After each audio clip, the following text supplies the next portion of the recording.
ব্যাস নারদ সংবাদ।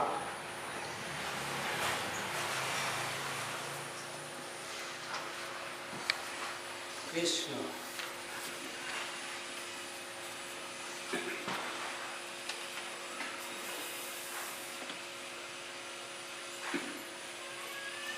এ হাতে দিব্য বিনা যন্ত্র মুখেরা মন নাম হৃদয়ত কৃষ্ণ মূর্তি ফুটি বিশ্রাম এরাম ও প্রেমে দ্রবৈ চিত্তয়াতি রোমাঞ্চ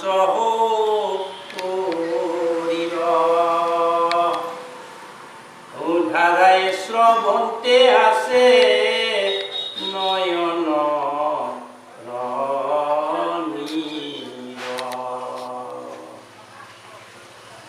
হাতে দিব্য বিনা যন্ত্র মুখে রাম নাম নাৰদৰ কথা কৈছে। আৰম্ভণিতে ইয়াৰ সংবাদটো আছে ব্যাস নাৰদ সংবাদ। কোনে কোনে নাৰদৰ কথাটো আনিছে টানি। তো নাৰদে দোতাৰা আমাৰ অসমীয়াত আমাৰ ভাৱনাত দোতাৰা এটা লয় কান্ধত। তো সেই দোতাৰাটো এটা ভাল শব্দ ভাল ভাষাত বীণা বুলি কৈছে। বীণা বীণা যন্ত্ৰটোত বিৰামহীনভাৱে ভগৱান কৃষ্ণৰ কীৰ্তন কৰে, তেওঁক স্মৰণ কৰে, তেওঁৰ নাম গুণ গায়। আৰু এই অৱস্থাত তেওঁৰ ভিতৰত এনে এটা প্ৰেম ভাৱৰ জন্ম হয়, উৎপন্ন হয় যে তাৰ চকুৰ পানী নিগৰি পৰিব ধৰে। তাতে কৈছে প্ৰেমে দ্ৰৱৈ চিত্ত অতি ৰোমাঞ্চ শৰীৰ ৰোমাঞ্চিত হয়, হৃদয় ব্যাকুল হৈ পৰে কৃষ্ণক পাবৰ কাৰণে। কৃষ্ণৰ নাম শুনাৰ লগে লগে নাৰদৰ যিটো হৃদয়ৰ এটা ধাৰণা, হৃদয়ৰ পৰা অবিৰামভাৱে তো কৃষ্ণৰ কথা মনত পৰি পেলাই তেওঁ কৃষ্ণক স্মৰণ কৰোঁতে কৰোঁতে চকুৰ পানী বগৰি ধৰে, এইটো কথা কৈছে। এক তুলন্ত যন্ত্ৰত মহা শৰীৰ চৰিত্ৰ নাৰদক দেখি ব্যাস ঋষি চকিত এৰাম আথে বেথে উঠিলা ধৰিয়া কৃতাঞ্জলি পৰম গৌৰৱে ঋষি উৰিয়াহে বলি দিগন্তয়া খনয়ানি বহিবাৰ তৰে পাদ্যৰ্ঘে গন্ধে ধূপে ও পুজিলা হাত যন্ত্ৰত বিনাত তো হৰিৰ কীৰ্তন, হৰিৰ গুণানুকীৰ্তন তুলিছে। আৰু তেওঁ অবিৰামভাৱে কৃষ্ণ কৃষ্ণ নাৰায়ণ নাৰায়ণকে মাতি মাতি গৈ গৈ থাকোঁতে তো ব্যাসদেৱৰ ওচৰ পালে। আৰু ব্যাসদেৱৰ ওচৰ পোৱাৰ লগে লগে ব্যাসদেৱে আসন দিলে বহিবলৈ। তাৰপিছত কি হ'ল, পাদ্যৰ্ঘে গন্ধে ধূপে সাজৰাই ব্যাসে নাৰদক পাদ্যৰ্ঘ আচমনি দি পেলাই তেওঁক পূজা কৰিলে, মানে সেৱা সৎকাৰ কৰিলে। এ প্ৰণিপাতে পুচিলা কুশলয়া গ মন নাৰদে পুচিলা পাছে ব্যাসত বচন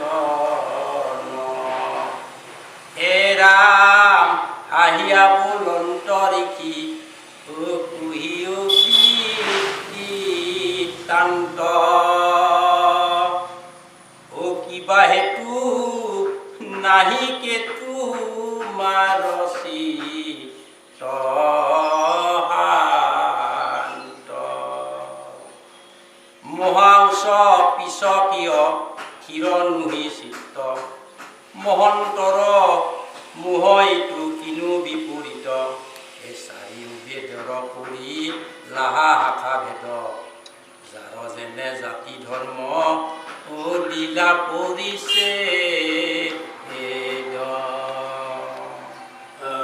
নাৰদে সুধিলে তাৰমানে প্ৰতিবাদ জনোৱা যদি কৰিলে তাৰপিছত নাৰদে সুধিলে যে হে বিয়া হে মহামুনি মইতো তোমাক পিছাই থকা দেখিছোঁ মনটো অশান্ত অশান্ত যেন দেখিছোঁ তো মহন্তটো এনেকুৱা উৎপিছনি বা এনেধৰণৰ ভাৱনা এনেধৰণৰ হেৰিটো দেখা নাই তো তোমাৰ কিবা হৈছে নিশ্চয় তুমিয়ে চাৰি বেদ তো প্ৰথমতে এখন বেদ আছিল চাৰিও বেদৰ কৰি লাহা শাখা বেদক কৰি গৈছে তাৰমানে বেদ এখন আছিল ঋগ বেদ সেই বেদখন তেওঁৰ চাৰিজন শিষ্যক তো চাৰিখন কৰিবলৈ অৰ্থাৎ ভেদ কৰিবলৈ বেলেগ বেলেগ শাখা কৰি পেলাই সৃষ্টি কৰিবৰ কাৰণে আদেশ কৰিলে আৰু সেই মৰ্মে সেই চাৰিওজনে চাৰিখন বেদ ঋগবেদ যজুৰ্বেদ সামবেদ আৰু অথৰ্ববেদ চাৰিখন বেদ সেই চাৰিখন বেদ সৃষ্টি কৰিলে তো কৰাৰ পিছত সেই বেদৰ জৰিয়তে বেদৰ মাধ্যমেৰে যি জাতি যেনেধৰণৰ ধৰ্ম তো পালন কৰিব লাগে সেই কথাবিলাক তুমি তাত লিপিবদ্ধ কৰিলা প্ৰত্যেককে তুমি সেইখিনি কথা জনাইছা তো ইয়াৰ পিছত আৰু তোমাৰ মনটো স্পেচ কিয় মনটো উগুল ঢুগুল কিয় কিয় চঞ্চল আৰু কৈছে কৰিলা ভাৰত পুৰাণৰ অষ্টাদশ জগতত ব্যাপিলে তোমাৰো মহাযশ 18খন পুৰাণ তুমি সৃষ্টি কৰিছা এইখনো পুৰাণ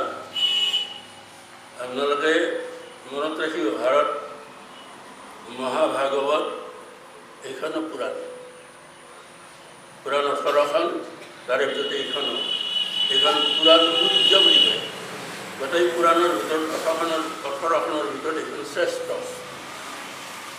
তো আৰু এই পুৰাণ বেদ অন্যান্য শাস্ত্ৰ তুমি সৃষ্টি কৰাৰ পিছত তোমাৰ যশস্যা চাৰিওফালে বিয়পি পৰিছে এনেস্থলত তোমাৰ মন অশান্ত এইবুলি সুধিছে নাৰদে এ ব্ৰহ্মক সাক্ষাৎ কৰি কৰা সমাধিত তথাপি তোমাৰ কেনে অসন্তুষ্ট চিত্ত এৰাম পুহিও কৰি কি মুত ইহাৰকা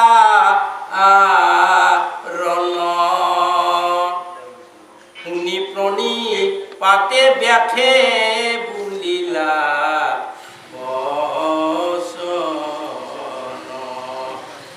এৰাম হওঁ যদি আমি বেদ শাস্ত্ৰত পাঠগত কৰুণীতে ঈশ্বৰ অৰ্পণা কৰ্ম যত মহাজ্ঞান পূৰ্ণই আমি জগতে প্ৰখ্যাত সমাধিতে ব্ৰহ্ম হৈ আপুনি সাক্ষাৎ এইখিনিতে মই অলপ ব্যাসৰ কথা কৈছোঁ ব্ৰহ্মক সাক্ষাৎ কৰা বুলি কৈছে নাৰদে তো এনেস্থলত তোমাৰ মন কিয় উগুল টুগুল কিয় চঞ্চল এইবুলি কোৱাৰ লগে লগে আমি ব্ৰহ্ম সাক্ষাৎ কৰা সন্দৰ্ভতে টানি আনিব বিচাৰিছোঁ ব্যাসৰ কাহিনীটো ব্যাস কোন প্ৰথম ব্যাস হ'ল পৰাশৰ মুনিৰ পুত্ৰ, শালীন পুত্ৰ অৱশ্যে। আৰু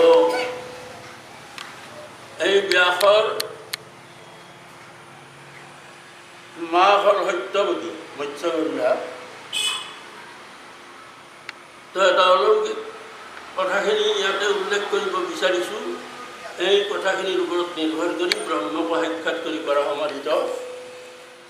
তো ব্যাসে কেনেকৈ জন্মি তো ঈশ্বৰক কেনেদৰে লাভ কৰিলে, লগে লগে তেওঁ কেনেদৰে সাক্ষাৎ ব্ৰহ্মক তো মাতাৰ লগে লগে ঈশ্বৰক দেখা পায়, ঈশ্বৰৰ ওচৰলৈকে যাব পাৰে, এই যিবিলাক শক্তি, অলৌকিক শক্তি, মহিমা, এই কথাখিনিৰ কাৰণটো কি? তো ব্যাস শক্তিৰ পুত্ৰ পৰাশৰ আৰু পৰাশৰৰ পুত্ৰ ব্যাস। এদিনাখন পৰাশৰ মুনিয়ে তীৰ্থ ভ্ৰমণৰ কাৰণে ওলাই গৈছিল। যাওঁতে এটা নদী পালে। তো নদীটোৰ ওচৰত শিৱৰ ৰজা, তেওঁ মাছ মাৰা জাতিৰ ৰজা, এই শিৱৰ ৰজা মানে ঘাট এটা পালে। তাতে নদীটোৰ ইপাৰ সিপাৰ কৰিবলৈ এখন নাও আছে। সেই নাওখনেৰে তীৰ্থযাত্ৰীবিলাক পাৰ কৰায়। তো এদিনাখন পৰাশৰে গৈ পেলাই তাত উপস্থিত হ'ল। নদীটোত দেখিলে কোনো নাই, নাওখন আছে। তো তেওঁ চিঞৰি মাতিলে যে কোন আছা, মই নদীটো পাৰ হ'ব বিচাৰিছোঁ, তো কোনোবাই যদি আছা মোক পাৰ কৰি দিব লাগে। এই বুলি কোৱাৰ লগে লগে এই শিৱৰে ভাত খাই আছিল। আৰু ভাত খাই থকা অৱস্থাত জীয়েকক ক'লে যে হে মা সত্যৱতী, মৎস্যগন্ধা বুলি মাতছে, সত্যৱতী নহয়। তো মৎস্যগন্ধা, তুমি কোন আহিছে তেওঁক নদীত পাৰ কৰি দিয়া। তো বাপেকৰ হুকুম মতে মৎস্যগন্ধাই পাৰ কৰি আনিবলৈ গ'ল, নাওখন লৈ গ'ল। তাতে উঠিল, কিন্তু নাওত উঠি মৎস্যগন্ধাৰ যিটো ৰূপ, তো সেই ৰূপটো দেখি পৰাশৰ মুনি অবাক হ'ল। তো তেওঁ কিছু পৰিমাণে কামাসক্ত হয়। তো তথাপি তেওঁ স্থিতধী মুনি, ঋকালজ্ঞ মুনি, বিদগ্ধ বা প্ৰসিদ্ধ মুনি। গতিকে তেওঁ মনক দমন কৰি, সংযত কৰি তেওঁ স্থিৰ হৈ থাকিল। কিন্তু মৎস্যগন্ধা সুধিলে, হে মা, তো তুমি কাৰ জীয়াৰী? তো তেতিয়া ক'লে যে মই শিৱৰ ৰাজৰ কন্যা। তো তুমি এই কাম কৰা নেকি? বোলো পিতৃ ভাত খাব বহিছে, গতিকে পিতৃৰ অনুপস্থিতিত মই কামটো কৰোঁ। এনেদৰে গোটেই কথাখিনি, সাধাৰণ কথাখিনি কোৱাৰ পিছত তো এওঁ নাৱত উঠি এই পৰাশৰে তো মৎস্যগন্ধাৰক হাতত ধৰিছে। যেতিয়া হাতত ধৰিলে তেতিয়া মৎস্যগন্ধাই তেওঁক অপ্ৰস্তুত হৈ পেলাই ক'লে যে হে ঋষিবৰ, আপুনি এই কামটোতো উচিতভাৱে কৰা নাই। তো আৰু কিবা কিবি এনেধৰণে ক'লে। কোৱাৰ পিছত তেতিয়া ঋষিয়ে ক'লে যে হে কন্যা, আচলতে তোমাৰ হাতত ধৰাৰ অৰ্থ ভগৱানৰ নিৰ্দেশ। মই স্থিৰ চিন্তা আছোঁ, মই সংযত হৈ আছোঁ, কিন্তু তৎপূৰ্তে তোমাক দেখাৰ লগে লগে মই ধ্যানস্থ হৈছিলোঁ, থিয় থৈ। আৰু ধ্যানস্থ হৈয়েই মই নাৰায়ণক পাইছোঁ। নাৰায়ণে মোক আদেশ দিছে যে তুমি ভাবাটো আগবাঢ়া। তো নাৰায়ণৰ আদেশ তৎমুহূৰ্তে পালন কৰাৰ কাৰণে মই তোমাৰ হাতত ধৰিছোঁ, তো তুমি মোৰ কামনা পূৰ্ণ কৰা। তেতিয়া সত্যৱতী আহে বাৰে বাৰে মোৰ, আচলতে নামটো সত্যৱতী পাছত হয়। তো মৎস্যগন্ধাই লগে লগে কয় যে হে মুনিবৰ, তো এতিয়া পোহৰ আছে, দিনৰ ভাগ, আনহাতে পানী আছে, নাওখন পানীৰ ওপৰত আছে, আনহাতে এইটো দ্বীপ, তাৰোপৰি তো তুমি বৃদ্ধ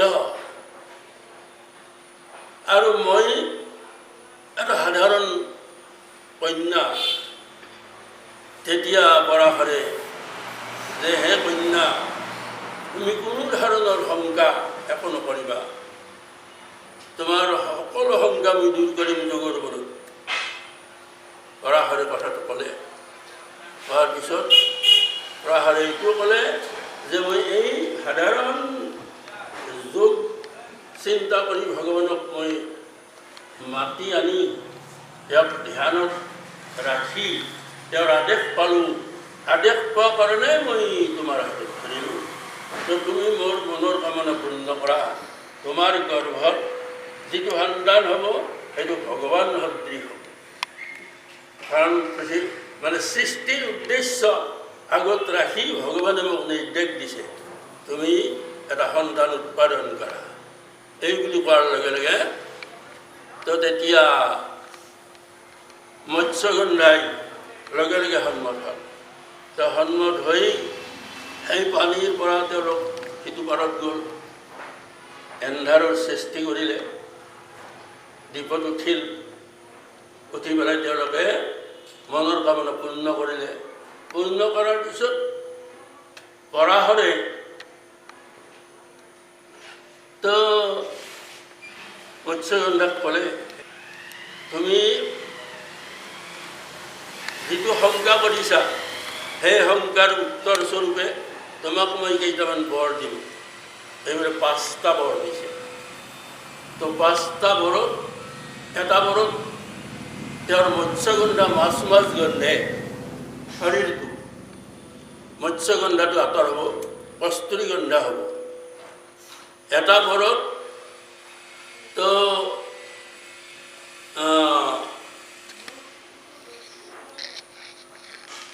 এটা বৰত তোমাৰ যিটো কুমাৰ্য, তাৰমানে যিটো সতীত্ব, এই সতীত্বটো ৰক্ষা কৰিব, আজীৱন তুমি সতী হৈয়ে থাকিবা। তৃতীয় বৰত তো মৎস্যগন্ধা মানে মৎস্যগন্ধা নামটো গুচি আজিৰ পৰা তোমাৰ সত্যৱতী নাম। এনেকৈ 5টা বৰ দি পেলাই তেওঁ পৰাশৰে গ'ল। কিন্তু পৰাশৰ যোৱাৰ আগে আগে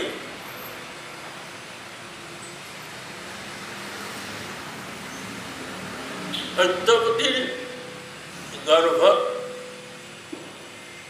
পৰাশৰৰ বীৰ্য তো প্ৰৱেশ কৰাৰ লগে লগে মৎস্যগন্ধাই এটা সন্তান জন্ম দিলেগৈ, নাওতেই জন্ম দিলে।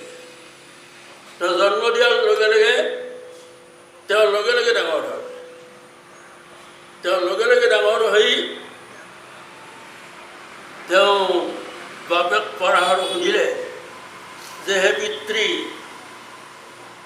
জন্ম পোৱা সন্তানটোই পৰাশৰ যি পিতৃ, বুজি পালে? এইবিলাক অলৌকিক শক্তি, মাহাত্য। তো হে পিতৃ, মই যাব পাৰোঁ নেকি? তেতিয়া পৰাশৰে কৈছে যে তুমি যাব পাৰা। তো যাব পাৰা, ক'ত যাব পাৰে? তুমি এওঁক এৰি এওঁক বাদ দি পেলাই তুমি কেনেকৈ যাবা? এইবিলাক প্ৰশ্ন কৰা নাই।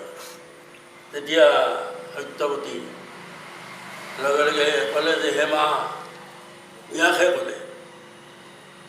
পৰাশৰে এইটোও ক'লে যে তোমাৰ নাম ভগৱান ব্যাস হ'ব, তুমি ভগৱানৰ আদেশত মোৰ পৰা সৃষ্টি হৈছা। তো তুমি জন্মিয়ে যাব খুজিছা যোৱা, কিন্তু যোৱাৰ সময়ত তুমি মাতৃক মাত দি যোৱা। তো সত্যৱতীক মাতিলে, মাতাত সত্যৱতী ক'লে যে হে পুত্ৰ, তো তুমি যি মোক এৰি যাব খুজিছা, মই কেনেকৈ জানিম তোমাক আৰু কেতিয়া কেনেকৈ পাম? তেতিয়া ব্যাসে ক'লে যে হে মা, তুমি মোক স্মৰণ কৰাৰ লগে লগে মই উপস্থিত হ'ম। আচৰিত কথা, এটা মানুহক স্মৰণ কৰাৰ লগে লগে, এটা জীৱ জন্মৰ লগে লগে তেওঁ ডাঙৰ হৈ বনক যাব খোজা, এইবিলাক অলৌকিক মাহাত্য। এইটোৰ এটা ৰহস্য হ'লেনে, তো গীতাত আছে, কৃষ্ণই কৈছে যে সত্য যুগত জন্মৰ লগে লগে তেওঁ ডাঙৰ হয়। দ্বিতীয়ত যিবিলাক অসুৰ দানৱ, সেইসকলৰ সন্তান জন্মৰ লগে লগে ডাঙৰ হয়। তাৰপিছত ত্ৰেতাত সেই একে পৰ্যায় ঋষিবিলাকো যি সন্তান হ'ব, সেই সন্তানবিলাকৰ লগে লগে ডাঙৰ হয়। তাৰপিছত দাপৰত সেইটো আধা হয়। তো এনেধৰণৰ বক্তব্যখিনি মানে শাস্ত্ৰই কৈছে। ব্যাসজী লগে লগে জন্মিল, লগে লগে যি ডাঙৰ হ'ল, লগে লগে যি গ'ল, মাকক ক'লে, আৰু মাকে যি মৰণ কৰি লগে লগে ব্যাস আহিব, সেইটো কথাও কৈছে যে শাস্ত্ৰই কৈছে, তেওঁৰ নাম হ'ল শংকৰাচাৰ্য, যে শংকৰাচাৰ্য মহাপুৰুষ আমাৰ শংকৰদেৱৰ দৰে। শংকৰদেৱ আৰু শংকৰাচাৰ্যৰ মাজত পাৰ্থক্য কিছুমান আছে, সেই পাৰ্থক্যবিলাক আমি পাইছোঁ। তো যি নহওক মই আৰু সেইবিলাক ওলাব খোজা নাই। তো শংকৰাচাৰ্যই এই কথা কৈছে, মানে মাতৃয়ে যেতিয়া পুত্ৰক স্মৰণ কৰে, তেতিয়া মুখত মাতৃস্তনৰ আশ্বাদ পায়। আশ্বাদ পোৱাৰ লগে লগে জানিব যে মোৰ পুত্ৰ আহি আছে।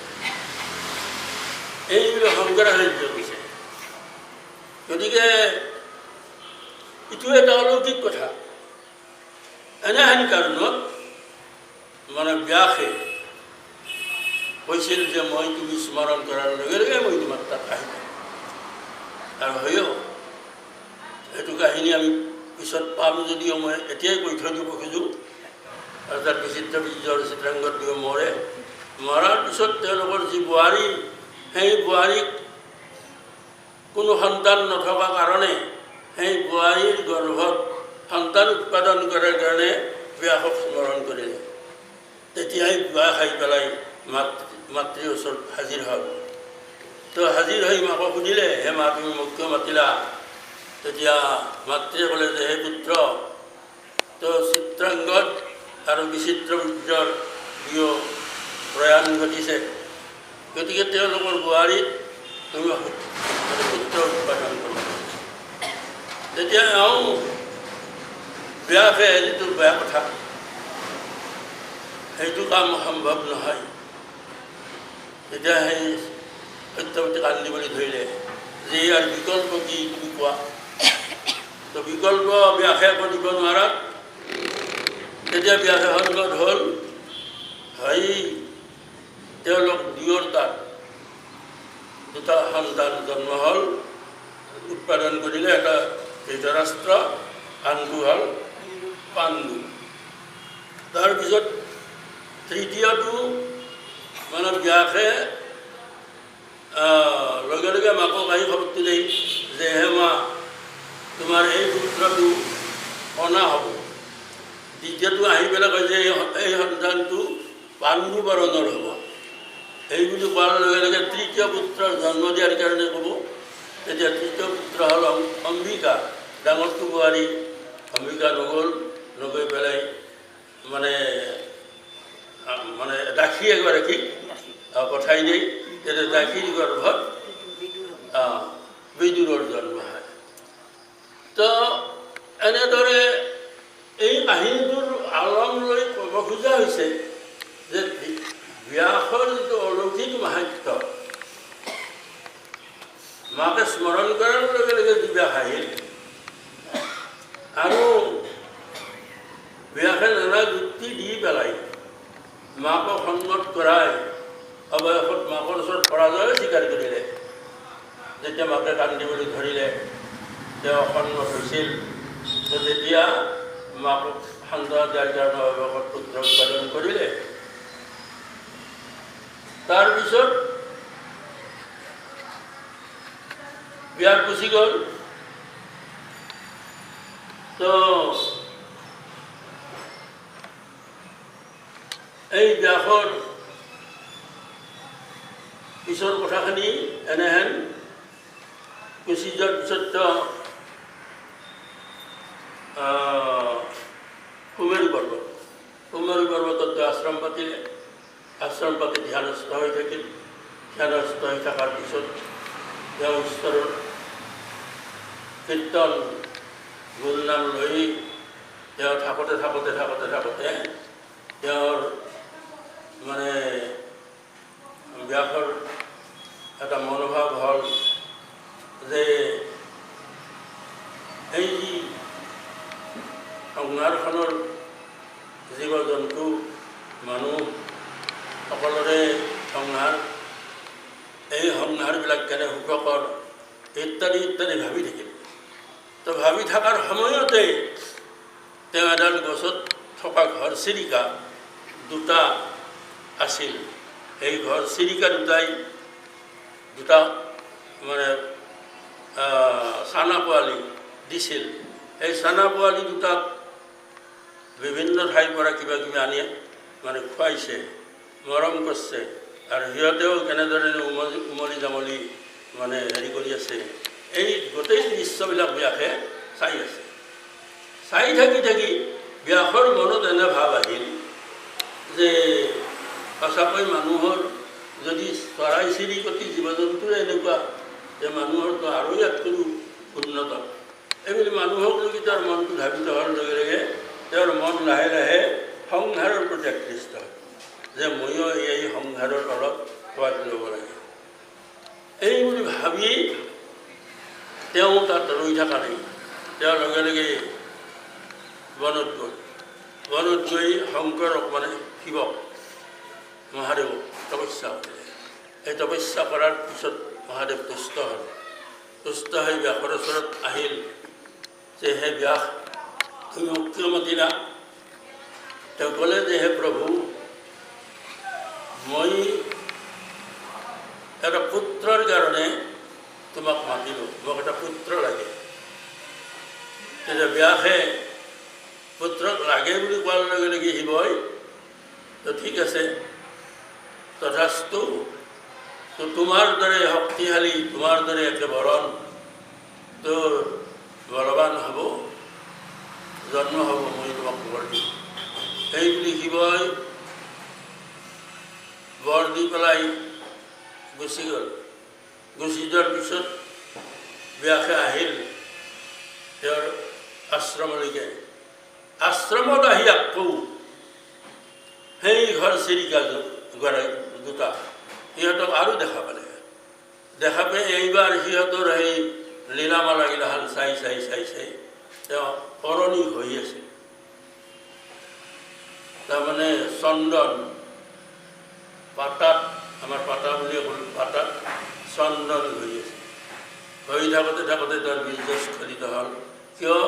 এই হিতাচী নামৰ এটা মানে অপ্সৰা, অপেশ্বৰী এটা, তেওঁ আহি উপস্থিত হ'ল ব্যাসৰ ওচৰত। আহিবৰ লগে লগে হিতাচীৰ প্ৰতি মানে ব্যাসৰ দৃষ্টি গৈছে, কিন্তু অলপ লজ্জিত হৈছে। তথাপি তেওঁ সেই অৱস্থাত থাকোঁতে যেতিয়া নেকি এওঁ বীৰ্যস্খলিত হ'ল, হিতাচী দেখিলে। দেখাৰ লগে লগে হিতাচী ভয়তে হিতাচী সুখ পক্ষী হৈ পেলাই উৰি গ'ল। সুখ পক্ষী হৈ উৰি যোৱাৰ লগে লগে তো